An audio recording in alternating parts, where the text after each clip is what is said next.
Good morning. Today we are going to learn a topic that is a patient positioning, which is very important while performing oral prophylaxis, which is one of the important topic for the dentist. The three important things should be taken care of before starting a dental procedures are: first, that is a dental chair position; second, patient position; and third, that is a operator position. Before going to the topic that is a patient positioning, we are going to learn a different parts of a dental chair. The dental chair, these are of two types, that is a portable and the non-portable one. The non-portable dental chairs are the non-movable chairs, as a wide base is it attached to the floor. We can see a different parts of a dental chair. First, that is a armrest, this is a backrest, and this is a headrest. We can see the instrument keeping tray and different cords are there for attaching the aerotor, micromotor, contraangle handpiece, and there is a air water syringe is there, and one control panel is there for the adjustment of a backrest and the height of a patient. This is a X-ray visualizing device along with the power switch. This is a spittoon bowl. This is a aerotor monitoring device. This is a dental chair light. These are the clinician's tool. And the dental chair also contains a saliva ejector, high volume evacuator, and the air water syringe. Second, we are going for a patient position. The common patient's position in the dental clinics are the supine position, reclined position, and the upright position. First, this is the upright position. Its name itself suggests its position. It is an initial position from which the further adjustments are done. The second one, that is the supine position. The chair backrest is lowered until the patient is almost lying down. This is the most useful position in a dental clinics normally. And the reclined position, from the upright position, the chair is reclined up to the 45-degree angle. In the emergency conditions like a syncope, the patient's head should be positioned lower than that of a feet. Then we are going, what are the different positions for the maxillary treatment areas? In that, the body, the patient's feet should be even with or slightly higher than that of a tip of his or her nose. Then chair back, the chair back, it should be parallel to the floor. Then head, the top of the patient's head should be even with the upper edge of a headrest, and the headrest, adjust the headrest so as the patient's head is in a chin up position.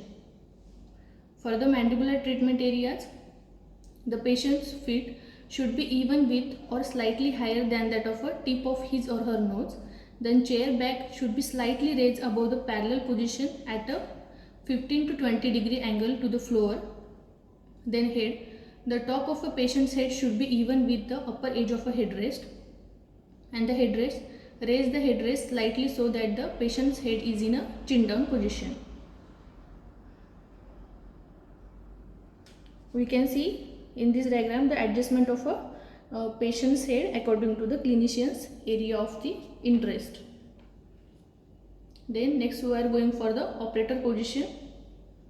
The operator should sit always in a neutral seated position. The neutral seated position is that the forearm should be parallel to the floor, then thighs should be parallel to the floor, hip angle should be always 90 degree, and the height should be such that you can place the heels on the floor. Then the neutral neck position, we can tilt a head between 0 to 20 degree.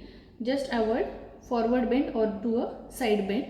The neutral back position, we can move a trunk in a angle between the 0 degree to the 20 degree. Just avoid the overflexion of a spine. Then neutral torso position, torso is in line with the long axis. And the neutral shoulder position, it indicates the shoulders in a horizontal plane, and just avoid the lifting to a upper side of a ears and the sitting with a weight on a one hip. The neutral upper arm position, the upper arms hang parallel to the long axis of a toes, These should be a long parallel to the long axis of a tooth, and elbows above the waist level, head slightly away from the body. The angle between the raising of a upper arm, it should be between 0 to 20 degree. Then next, that is a neutral forearm position. The forearm should be parallel to the floor and raise up to the 60 degree is comfortable or is acceptable. Then neutral hand position, the little side palm side of a palm, it should be lower than that of a thumb side of a palm, and wrist aligned with the forearm. Then light position for the maxillary arch. For the maxillary treatment areas, the position of a overhead dental unit ranges from the being directly over the oral cavity to a position over the patient's neck. Ideally the light beam always would be perpendicular to the floor, and the patient is in a chin up position. The direction of a light beam that ranges from perpendicular to the floor to 60 to 90 degree angle to the floor. Then the light position for the mandibular arch. For the mandibular treatment area, the overhead dental unit light is positioned directly over the oral cavity.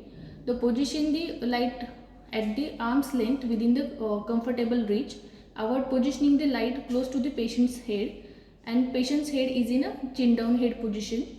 The light beam is directly approximately perpendicular to the floor. We can see it should be a perpendicular to the floor and chin down position. And there are two different types of a dental chair are present for the right-handed clinician and the left-handed clinician. So students, this was the first part of a patient positioning. In this part, we just learn about the dental chair, its parts, then dental chair positions, patient positions, operator position. In a second part, we are going to learn different clock positions for the right-handed clinicians and the left-handed clinician with the demonstration.